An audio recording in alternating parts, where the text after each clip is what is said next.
Пробвайте го, ще останете очаровани. Страхотен е.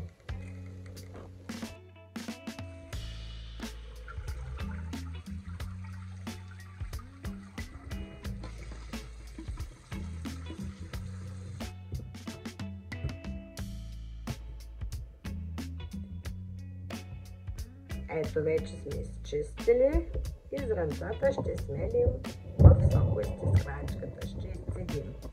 Взимам сложицата и слагам соковизкачката. След което пускаме и почва да се мели.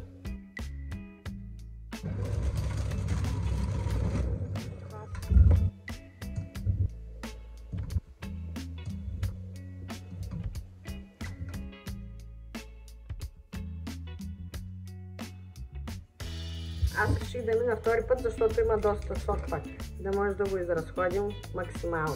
Ще пресцедим през педака и ако се наложи, сигурно и през марля.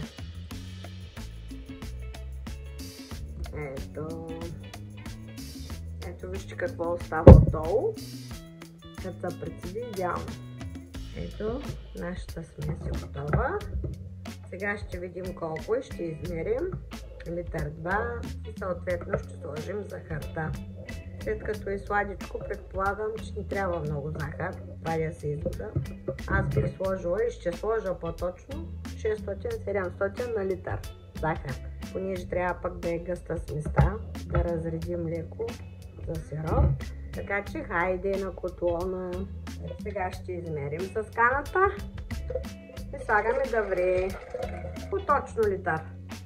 Ето я чертата, литър. Сега палим котлончето и оставяме да поври 10 до 15 минути. И бъркаме, да може да се подгъсти течността. Захарта съм си я изтеглила, казахме 600-700 грама. И бъркаме. Казахме бъркаме до пълното разтваряне на захарта. И още горещо ще сипем в шишенцата. Затопляме ги добре шишенцата. Сипаме горещия сироп и запечатваме. Да не забравим и лимонената киселина. Една лъжичка. Накрая ще я сложим. Ето, че сиропа завря. Трябва пемваме, да стане бистър. Казахме 10 минути повира, след което пълним шишета. И така, много отпемваме. Чудесно е. Точно на гроздов сок. Без химия, без ета. Всичко е домашно и био. Само поливано от градинката на мамче Амам.